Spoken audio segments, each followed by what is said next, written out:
welcome back. We are talking Ted today, episode 4. I'm Tori King. This is Danny, and we just love Ted Lasso so much. We have to talk about it after every episode. So this week's was kind of crazy. So buckle up because we have a lot to talk about. Yes, we do. And it was called Big Week for a reason, I think. There were so many. It wasn't just for the players on the field, I think, big week. There was a lot of off-field big week issues going on.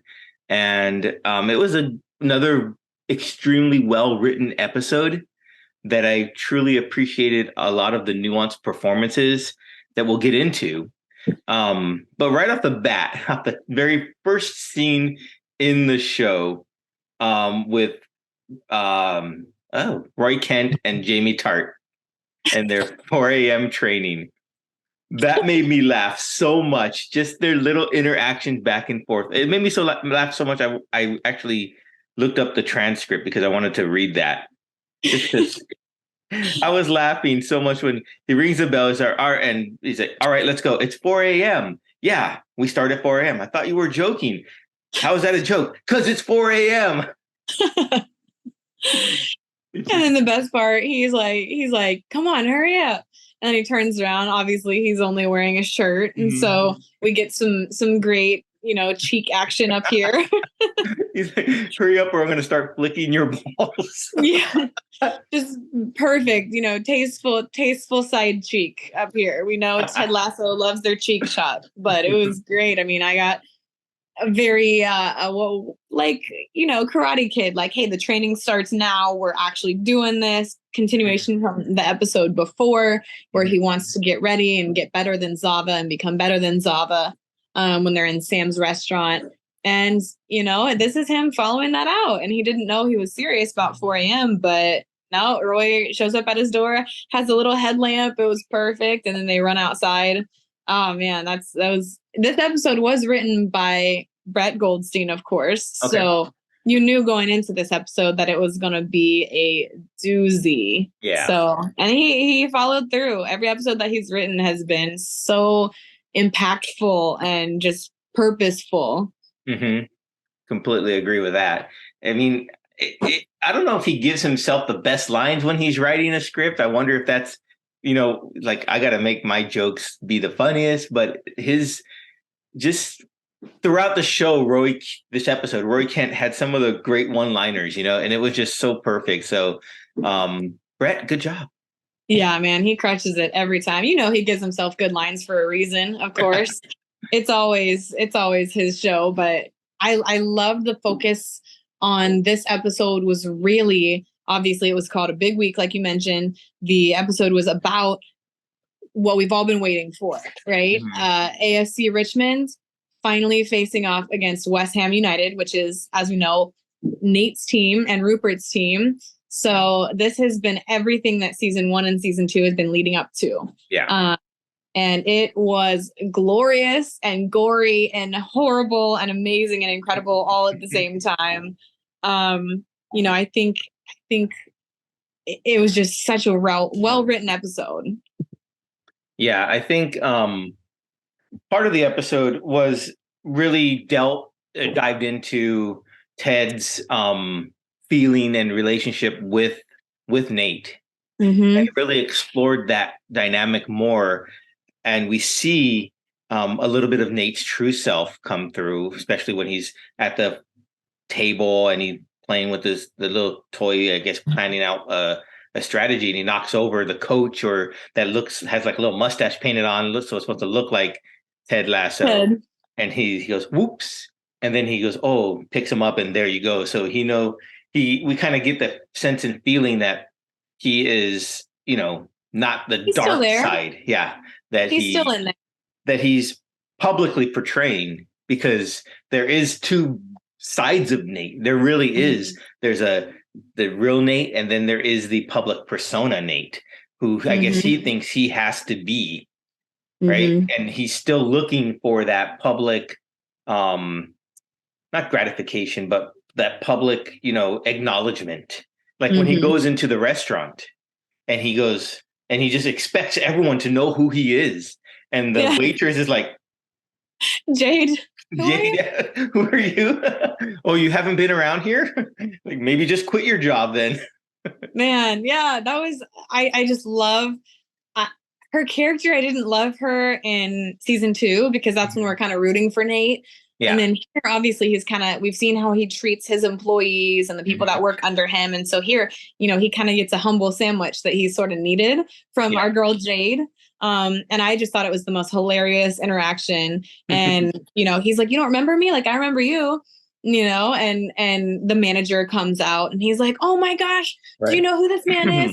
His money's no good here. We'll pay for everything, bro. You're an important person. And she's just like, oh yeah, this is a Jason Jelly or whatever. And he's hilarious. And it's just so funny because I think she kept him humble. Even though this manager is over here worshiping his feet. There are little glimpses and moments that, the old Nate is still in there. And I think that this episode really revealed that there is a redemption arc for him still. I think we kind of guessed that, but I think this episode really proved that. And, like you said, he picked up the Ted figurine. I think it's also really telling in his office when Rupert comes and he's like, how are you feeling? And he's like, I feel all right. And he starts to say like, I didn't leave in the best of terms. I didn't leave AFC Richmond. So he's realizing, hey, the way I left was a mistake. Right. And he feels bad. This is the first time we see him admit that he feels bad. And he's like, what do I say? What do I say to Ted? And he goes, you shake his hand, you say hello, and then you beat him. And you can see Nate is sort of sitting there like, well, I feel like I need to apologize. And he's like, you don't need to apologize for anything.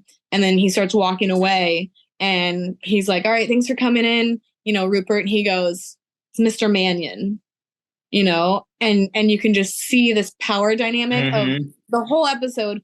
Rupert is messing with Nate, almost choosing when he feels he's earned his respect and then using his name as a way to, sort of put Nate back in his place or welcome him back up.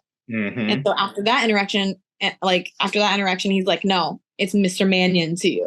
Obviously he was clearly disappointed in Nate, didn't like what he was saying. And later on in the episode, you see after they do win the game, they're at the bar, he's kind of earned his respect back. He goes, oh, it's good to see you. Thanks for inviting me to the party, Mr. Mannion. He goes, no, it's Rupert to you. Yep. And so he picks and chooses when he wants to, have his respect and like when he respects him. And it's something that it just shows such a contrast between him and Ted. Ted would never do that. He's like, hey, call me Ted. I'm always Ted. But it's not like that. He has to earn Rupert's love and earn his respect. And you can tell he notices that for the first time. I think so. Yeah. And what I also thought was interesting, going back to the restaurant and Nate's need for acknowledgement, is that's something a manager usually wouldn't do. I think going to pick up the food, right? The takeout. Yeah. It's like, that's what if you're supposedly the top dog on that club, you're the head of the team, you have minions underneath you who will go do that.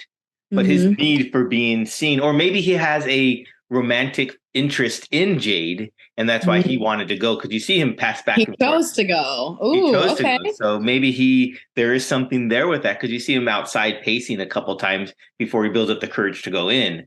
So maybe there's something there with that.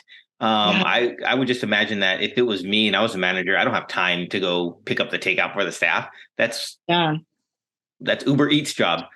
This was personal to him, obviously. This was personal. And so you can see maybe there's a nostalgia and he does hold on to things that are important to him. And that's why I think it does show the redemption arc. He can't not be redeemed. Like he just can't. And then you just mentioned something too, romance, right? That's a big part of this episode too. I mean, my goodness, the opening scenes, other than Rupert and them, Ted, okay, and Sassy, we wake up, the scene opens up, Ted is in his bed, Sassy obviously spent the night, they had a little hookup, and Ted is clearly remembering, oh wow, my wife moved on, she's dating someone else, she's dating our therapist, maybe I need to make a move with Sassy, right? We've hooked up a couple of times. maybe it's natural to just start moving on. So you see him ask Sassy out very sweetly but awkwardly, and she just immediately shuts him down. No, Ted, we can't date. You're a mess. Right. It's just no. And she compares it with when her ex-husband finally married someone, started dating someone. She went and tried to make out with her Uber driver, and I thought that it was a sort of a rude metaphor, but also a perfect metaphor to be like, hey, I'm leveling with you here. Like somehow maybe she knows, all right, maybe your ex-wife is moving on, it's okay. But know that when that happens, it brings things up in us that makes us maybe think, oh, we might like someone that we don't. We're just trying to move on to get rid of the hurt. So I think it's very smart of her to recognize that. But I feel like, was there maybe an easier way to let him down? Probably. And so, yeah, swing and a miss from Ted. But I think us Ted Becca stans were all like, whoa, like, all right, they just nixed this. They just nixed the romance between, Ted and Sassy. So we know they're not going to work out. So there's still hope for us. And piggybacking on that, a little bit later in the episode, Ted's in his office, end of the day, and Rebecca comes over and she asks him if he's all right. And then he says, am I a mess? And she says, yes, so am I. And that's why we get along so well. So maybe that's something else there, the bring it together. That scene, okay, such perfectly framed. Mm-hmm. Okay, the camera people, the lighting people, the editing. I mean, you're right. He was sitting there sad, depressed, and then she sort of this beautiful music plays and she comes up to the window and the lighting is just right on her, makes her look like an angel. And I mean, just the whole setup of the scene makes it feel a bit romantic, mm-hmm. and she genuinely cares about him. Yeah. And, it's like a couple episodes earlier when Ted looks at Beard and his girlfriend, they're like, oh, y'all's baggage just matches right up, don't it? Mm-hmm. Mm-hmm. And this is Rebecca kind of leveling like, hey, we've got baggage, both of us, but it's okay. Like, and that's why we work. And it's kind of like them being vulnerable. And I just thought it was so beautiful how, he was trying to hide it at first. Like, no, I'm fine. I'm good. And then she goes, Oklahoma. That was a callback. That was a callback to season 1. Okay. Season 1. That was what the therapist, who is now with Michelle, would tell Ted and Michelle to do. Say the word Oklahoma if you don't feel like they're being honest with you, so that they have to tell you God's honest truth. Okay, thank you. That was... Yep. Because remember season 1, he's telling Rebecca this. Yeah. And then he's like, I bet you like our little visits, my biscuits with the boss. And she goes, I do. And he goes, Oklahoma? And she goes, I do not. And so this is her remembering that he told her this very vulnerable, hey, me and my wife are, going through a divorce, whatever. Right. She knows that he's lying. Yeah. And she knows that matters to him. And so she does. She says, Oklahoma.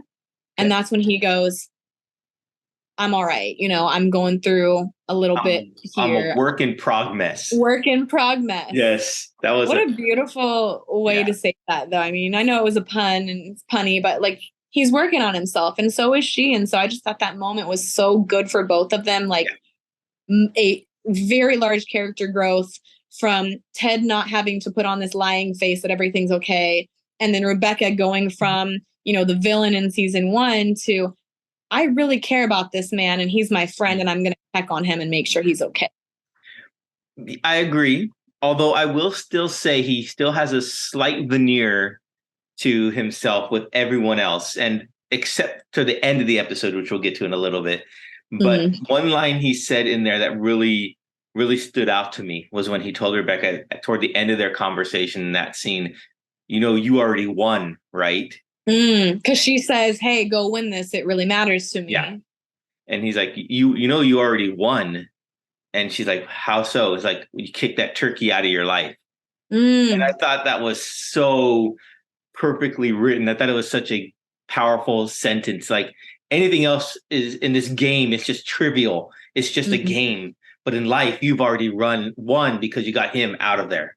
So I thought that was a powerful sentence. Man, that scene was such growth from both of them. I mean, that was like a culmination of season 1 and season 2. Like just the growth that both of them have had. It was such a great, well-written scene. I mean, my goodness. But yeah, I mean, great, great. So we'll move on from there, go into the actual right before the team comes out, Beard, Trent Krim, and Roy, they have discovered a thumb drive, because earlier Isaac McAdoo hit the believe sign and the players realized, hey, someone ripped this sign. Mm-hmm. So Trent, he's like, hey, let's look back at the video. They pull the video and they see this horrible scene, embarrassing scene of Nate trying 2 or 3 times to get that sign off, falling hysterically. Everyone's laughing, but you look, Ted's not laughing. Right, he's not. And it was a very serious moment. Like, he knew that it was Nate who ripped the sign. No one else knew. So they're discovering this for the first time and seeing it. It just breaks your heart seeing it, because we never got to see it in season 2. Right. And it just feels icky. And so seeing them kind of make fun of him failing and falling, and they're debating, hey, do we show this to the team? And you can see he leaves the thumb drive there, and you think, is Ted going to destroy the thumb drive? And we've come to find later he doesn't. And so if you want to go, you take it from here, get into the first half of the game. You can explain that part. Well, so yeah, they just tying or wrapping up what you said there. Yeah, Beard and Roy Kent wanted to use that as motivation for the team.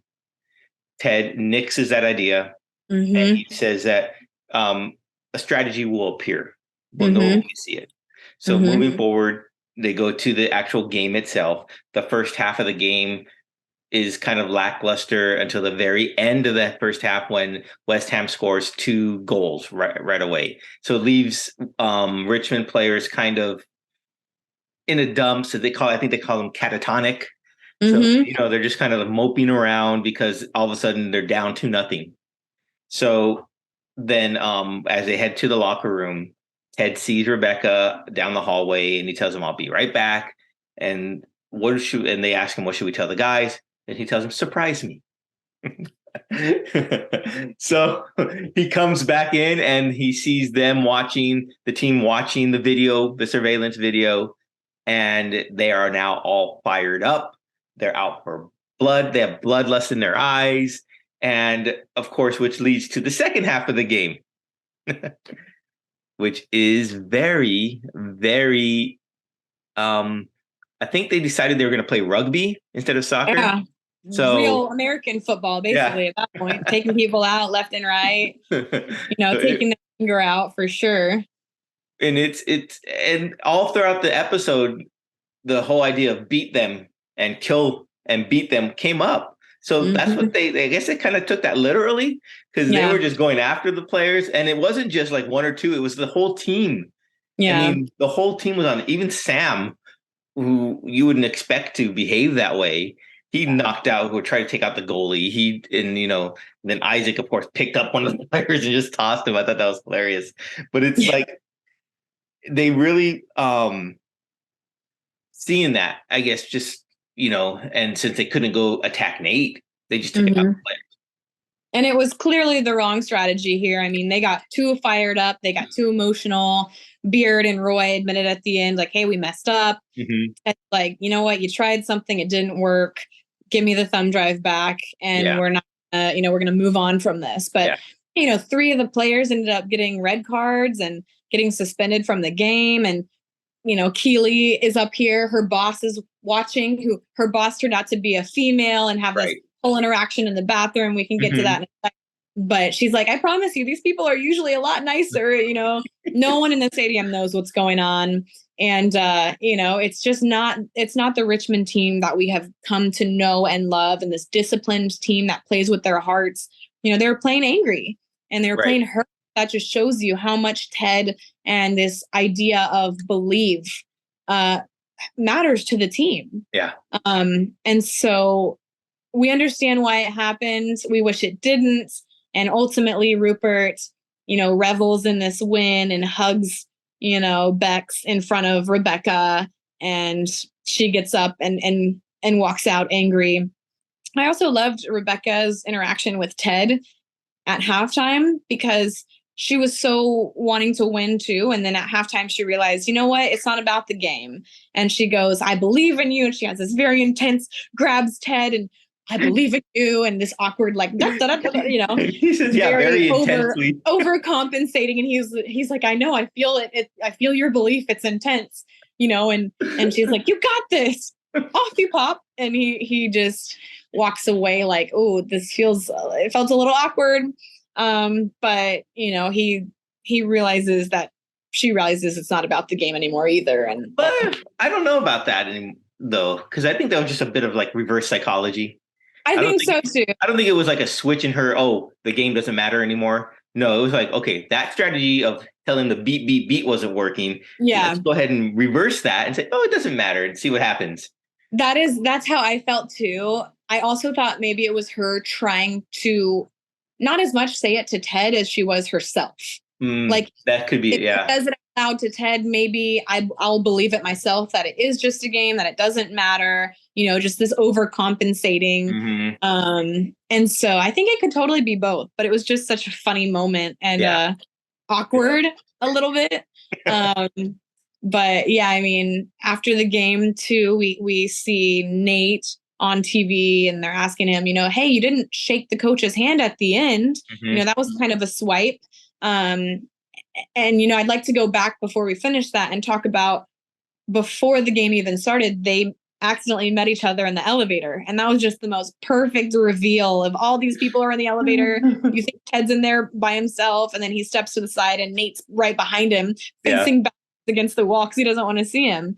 And I just thought just how sweet Ted is, just shows here how good of a heart he has, because he could have turned around and been like, hey man, screw you. You know, I know you were the anonymous source. You know, you left us. How could you do that? But no, he turns around and he's like, Nate, is that you? Nate the Great? Good to see you, man. Like, how you doing? Yeah. And you have this moment of vulnerability where that was clearly hard for Ted to do, but he meant it genuinely. And Nate has this chance where he starts to apologize. Look, coach, the way that I left, and then ding, you know, the doors open. There's Rupert. Right, he doesn't get to finish saying anything. He has to walk out. And Ted knows that, oh man, we were about to have a breakthrough, but then Rupert, you know, is clearly, you know, just shutting him down. And so they go their separate ways. Rupert says hi. But, you know, at the beginning of the game, he did shake Ted's hand. Yeah. He went and shook his hand. Ted said, hey, let's have fun. And then you could tell he had to go straight back and Nate had to be stoic. Right. But that's the character, the persona. Yeah. The persona, right? Everyone's watching him. Ted's being his genuine self. He has to put up this front against Ted. But at the end, he was just so excited about beating them. He just ran on the field and didn't shake his hand. And you could tell it affected Coach Lasso. But yeah, I mean, you could tell his eyes and his heart once he realized, oh, I didn't shake his hand. Oh man, I must have just gotten caught up in the moment. Like, he felt regretful. You could see in that press conference, like, man, he felt so bad, and he almost apologizes at the end. Yeah. He goes and tries to find Ted, and he finds him. Boom, gets interrupted by Rupert again, which I think is going to be a reoccurring theme. You know, I think Nate's going to continue trying to talk to Ted. Rupert's going to keep getting in the middle. And of course, he turns around and Ted's gone. Yeah. Yeah. That scene at the elevator at the end when the doors open and Rupert's there, Rupert looks such like Emperor Palpatine there. It was just such a dynamic, and it was really ominous to see. It really was. It was the way it was framed, and it was like, wow, that guy has all the power right there. All the power. The Star Wars references totally ringing true through this whole episode. And so, yeah, I think we're gonna keep seeing that pop up. And then, you know, let's talk about Keeley real quick before we get into the very end of the episode. You know, the whole time they're like, oh, you know, the boss is coming to the game. You know, the boss wants to see the game. This is who funded your new company. Right. And so Keeley has clearly never met the boss and has this interaction with a woman in the bathroom where she needs a tampon. The lady gives her the tampon, and we see these beautiful shoes, and she's like, I love your shoes. And then she walks back to the box and she sees those shoes on the person, and that's got to be the boss, and the Yeah. boss was a woman the whole time. Jack is a woman the whole time.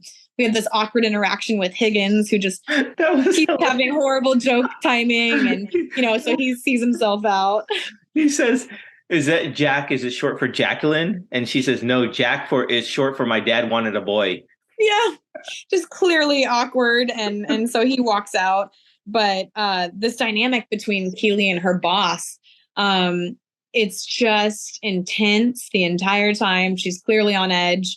Her friend, oh my gosh, I can't. Shandy, yeah. She's like, oh, we changed the tagline of banter, and it's really taking off. And the tagline is, do you want to hook up with a celebrity? Yeah. Or whatever. And she says that right in front of the boss, and it's clearly not where the company was wanting to go. And so Keely has to stand up to her in front of the boss and be like, no, this is not what we want. So we kind of get this ominous, like, is Shandy gonna sabotage the company? Like, is hiring her the best decision? I think Keely's starting to question, but she tells her to change it back and says goodbye to the boss. And we kind of leave not knowing whether, Keely is good with the boss, if they're on good terms. It's this awkward, like, what's going to happen? There's clearly going to be more involvement of the boss in the future episodes. So we'll see Keely, I think, having to step up and maybe firing her friend. I don't know. Clearly, there is some weird dynamics between Keely and Shandy, and that's been evident since the very first time Shandy was introduced. And it's always it seems like this weird relationship where Shandy's back, maybe where Keely was in season 1. So maybe that her growth is still in there, and Keely's trying to help bring her along. And so it's like she's like maybe trying to mentor her, but Shandy is still kind of like stuck in like the party girl type phase. And everything she does revolves around that. I think Keely and Jack Danvers, her quote unquote boss, the investor into her company, I think it's going to be a good relationship. Just looking at Jack's facial expressions when she's watching Keely with her subordinate, her employee. And just seeing how she's not scolding. She's not, trying to be domineering. She's saying, hey, I need you to do this. This is why. So she's being very, businesslike and owner-like. And what I thought was actually really good is when they first met in the bathroom, is that the owner, Jack, got to see Keely as her true self, which is what Keely was afraid of the whole time. She wanted to appear this this powerful, mysterious woman, right, of business. Yes. But their first interaction was Keely as her true self, not just as borrowing, needing some help, but just what she was saying, and another big week for her, right? So I think Jack sees Keely as, excuse me, who she is, and that's who she's investing in, and I think that's only going to be positive things. Wow, I love that. That's what I thought too. When she was in the bathroom, I'm like, oh man, she got to see her true self, and that's exactly who she is. But she didn't shy away from that. The boss was like, hey, I knew that was you in the bathroom, kind of a thing. Like, like you have something of mine. You have something of mine. Yeah. Also, important to note, pretty sure that is the 3rd or 4th period joke throughout season 3. And like, I can't believe I just said that on a podcast, but here we are. But I mean, season 1, there was a joke about a minstrel show, right? Or, episode 1, joke about a minstrel show. Episode 2, something about being late, right? Yeah. And Rebecca's like, oh, I'm late. And we're kind of like, late for what? Like, your monthly thing, or like, what? And then this one. So I'm like, this is building up to something. Like, there's no way there were never period jokes throughout the rest of the thing, and then all of a sudden there's 3 now. Like, I'm just saying, keep an eye out. That's going to be important. At least I think, because I think every joke is intentional. And so that just interesting to think about. But yeah, so that was a good funny scene. I love that. And the very end too. So we'll get to Rebecca and Bex. Okay. This is the first time that we see, Rebecca has always been jealous of Bex in a way, hated her. She's the new girl, she's the new wife. She's had everything that Rebecca didn't get with Rupert, kindness and love and a baby. Yeah. And so it's clear that anytime that she sees her, it's painful. But this is the first time that we see Rebecca sort of, and she's always been kind to Bex. She's always been kind to her face. But this is the first time that we see her go up to her and be like, oh, did you do something different with your hair? And she goes, no, I haven't done anything with my hair. And she goes, good. It's perfect. Yeah. Beautiful. And it's like, wow, like that was genuine. Like that was a genuine compliment. And she's like, I don't need to fight this girl, right? I don't need to fight her anymore. I'm just going to compliment her. And twice we see Bex make old man jokes. She's like, oh, they're like, how's the baby? And she goes, oh, it's a lot like taking care of my husband, poop everywhere. And it's like, oh, did she just give him an old man joke, bro? Like she's drooling and pooping everywhere. Yeah. Like she's down to play. Right.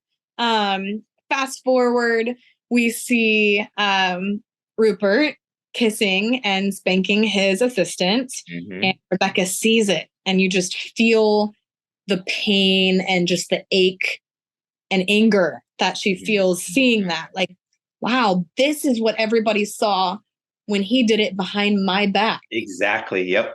And you just get the sense of dread, like, oh, of course he's cheating. We hadn't seen him do that with Bex. Up until now, we thought he'd been faithful with her, but it just shows you he hasn't changed at all. Right. And you just get this sense of dread, like, oh man, this is what I went through. And so, she goes outside and she sees Bex outside, compliments her again, checks on her. Rupert comes out and, says goodbye to Rebecca. And, in that moment leans in for like a quick little, kiss, which is clearly devious. And she says, hey, I saw you and your assistant. Okay, stop it. Yeah. Right? Your daughter and Bex deserve better. And you're just like, oh my gosh. Because you wonder like, oh, is she going to tell Bex about this? Right. Like, is she going to call him out? And so she doesn't quite tell Bex yet, but I think maybe she will. I think it's leading to that. But she's clearly telling Rupert, stop it. You have a daughter now. Just because you did this to me and every other woman before you doesn't mean you can do it. So I just love, again, character growth and just strength and emotional growth. You can tell Rebecca has really made some steps forward here. And then, of course, Bex makes another old man joke. Like, come on, old man. Past your bedtime. It's past your bedtime. I love it. And you know what? I am sensing like a growing friendship between Bex and Rebecca. And dare I make a bold prediction? I think Bex is going to leave Rupert at some point. I think she's going to realize what's happening. I think she's going to find out that he's cheating. And I think she's going to be the only one strong enough to, leave him. And maybe, just maybe, this is the family that the therapist was talking about, or the psychic was talking about. Maybe Bex is going to come to Rebecca and be like, I'm leaving Rupert. I can't raise this kid on my own. Help. I'm just saying, bold prediction. I'm going to leave this out there to the universe. Whoever wants to think about and chew on that, you go ahead. But I think that they are going to actually become friends out of this. And I think maybe Rupert will eventually get a taste of his own medicine. Could be. I mean, I think back to a movie, what is it called? Like The First Wives Club, right?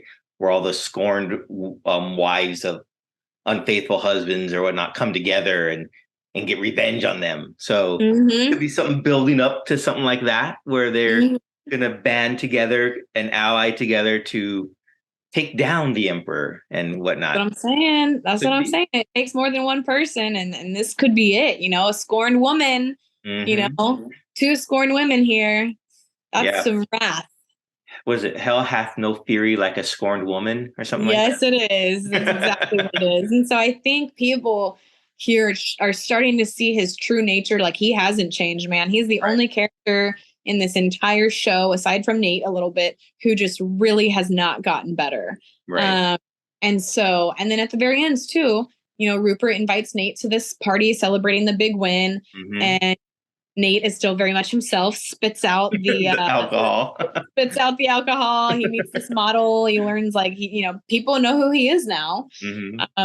But he sees Rupert walk away, kind of nuzzling the assistant. And so, you see Rupert over there in the corner. Nate's starting to catch on too. So I think he's going to get called out at some point. Yeah. And I think Nate is also starting to realize who his boss is. This guy is not nice. He's condescending. You have to work to earn his love. And he's a cheater. And I think every episode we're just chipping away, and Nate's slowly chipping away at, like, man, is this someone that I really want to work for? I don't know. Right. I agree. It's hopefully he gets through. I mean, there's still a lot of show left. Now, I'm not familiar too much with how the Premier League plays. Is it like American football where it's one game in one stadium and then they play again in the other home team stadium?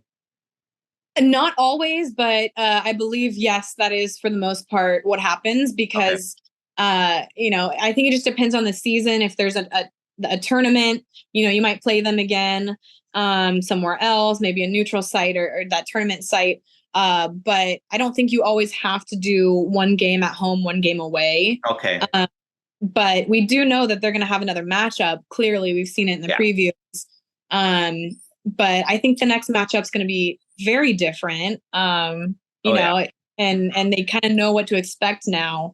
But we'll see. And one thing we didn't touch on before we get to the final end scene with Ted Lasso, Zava.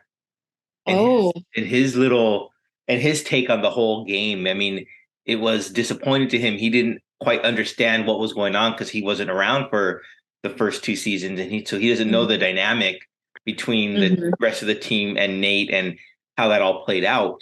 But I did like what he said in his press conference about the new Van Damme and passion, because he play with love, and passion is this, and then he says also sometimes it's a fruit. Passion, it's love. Sometimes it's also a crime, an adjective to describe a crime. Sometimes it's also a fruit. You can just tell, like, he's definitely very confused about what went down, but also supportive of his team. So, he just doesn't understand. He doesn't understand what believe means to the team, because everything's all about him. Right. That's true. And so it was interesting. The announcers are saying, man, Zava doesn't deserve this. But I think that this could be the first sort of falling out that we see between Zava and the team. I mean, it could lead two paths, right? It could be the falling out and the separation between them, or it also could be Zava's growth, where he realized that it's not just a one-man show. It is a whole team. And maybe this is what brings him into playing more as a team player, as opposed to it all revolves around me. So I wonder, I'm very curious to see how the writers take us down that road, which path they're going to choose for him. Yeah. Well, I think that's a great perspective. And I also think, you look back, there's not a single character that Ted Lasso hasn't touched in a good way. So, and became better for it. And so I do think maybe this is the start of his growth. So we'll have to see. But I know we got to wrap up here pretty soon. The very ending is so massive to the plot, and just, I mean, where the season is going. So Ted's back home, right? And he's pacing around his house, listening to the wrap up of the game, and he turns the TV off, doesn't want to listen to it anymore. He looks over at his computer, and we think, is he going to call Nate? Is he going to call Nate maybe? Or why is he looking over at his computer? What's he doing? And he picks up his whiskey glass. And I think this is such an important moment where he's about to drink it, but he thinks about it. Right. And we've gotten hints that maybe Ted struggles a little bit, not necessarily an alcoholic, but, turning to alcohol in tough times. Turning to alcohol to give him either comfort or courage, or to help him forget things maybe. And you see him think about it, and then he puts the glass down. Yeah. And that is just huge. I mean, okay, you don't need the alcohol to cope here. Okay, something's about to happen, right? And so that's just such a big step for him there. Then he goes over to the computer, starts FaceTiming someone. You don't know who it is until it pops up. Boom, it's Michelle. Yeah. And he's like, hey, I want to talk to you. And she's like, oh, Henry's out. And he's like, no, I want to talk to you. And he finally opens up and he's like, look, this thing with you and the doctor, not cool, man. Like that was, I understand we're not together anymore, you know, but I'm always going to love you. And, you know, we do have a kid together. We're going to raise we're going to share grand, you know, we are in this for life. So we got to talk things out. And this really upset me. You and him dating and you not telling me. And I just think that that is just such a big moment for him to be vulnerable and open up, but also be confrontational. I mean, Ted always just, like you said, he wears all these veneers and he has a mask on. And this is the first time that he's really talking to Michelle, like, I don't like what you did. And this is how it made me feel. Right. And I mean, it was a very vulnerable moment. It was a very brave moment. He didn't know what she was going to say. But at the end of it, he's just like, I love our family no matter what it looks like. And I need you to consider me. Consider me when you make decisions, sort of essentially is what he was telling her. And I was kind of disappointed in her response, you know, like she just kind of was listening and was just like, yeah, of course, like I'll consider you. It seemed very too little too late. But of course, she's not the main plot point in the series anyways. But at the end, she has this like smile, right? I think she's smiling because she's proud that he finally did stand up and say the truth about how he was feeling. So I think she was proud of him there. And you just see Ted lean back after the call's over and just breathe. You could tell the weight of the world was off his shoulders. Finally. Yeah. Like, and so maybe he's realizing like, maybe it is a good thing to be honest and tell people when I'm upset with them, you know, instead of holding it all in. And that's speaks to another line earlier in the episode where they talked about the steam vent inside, you know, having to release it and whatnot. And he did finally release it. And that scene was so well acted by Jason Sudeikis. It was he was very vulnerable. It was just the first time we really see Ted be vulnerable, be honest, be, you know, say what he means and try and push his point across no matter what happens. And I thought it was such a special moment. And as I was watching it, I thought, you know, knowing the writers, that when he finishes his speech, I thought it was just going to be a blank screen. Like maybe she disconnected or they got disconnected and that he was saying all that. And it was for nothing because it was just, you know, no one was there. Yeah. You know? And I would have been like so disappointed. But she was there, thankfully. So she did hear it. And I'm glad that she did. That smile at the end that you referenced by Michelle, proud of him, maybe a little. Maybe it's, you know, this is the Ted Lasso I married. This is the man who I always wanted him to be. Yeah. Maybe there's something there. Maybe she feels, maybe that heart starts to beat again for him a little bit. Oh, okay. So, I've seen some people saying that on Twitter, like, maybe this proves they're going to get back together, sort of a thing. I don't think they're going to get back together, but I do agree with you in the sense that like, this is, you know, she's realizing like, man, I let go of a good one, you know, like he is really just a good man, you know, and this is who he is. Yeah. And she sees his growth too. And maybe, like you said, the man she first married, I don't know. It's hard to interpret something like that, but you know, I think there's some truth to what we both said about, you know, is she proud of him? Maybe is she remembering, you know, this is the guy I used to love? Is she reminiscing? I don't know. That's what they want us. They want us to not know exactly what that was. The Mona Lisa smile, right? I know that they always leave us on a cliffhanger. But man, that scene was just perfect. It was perfect. It really was. Yep. I think that's a good place to leave everyone out there on a cliffhanger too for our episode 4.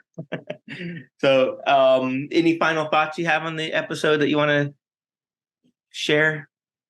Can't wait till the next one. I'm ready. I'm ready for the next one already. Let's go. Yep. And I do want to look at all of Ted Lasso's texts now. So the scrolling through, I thought that was hilarious.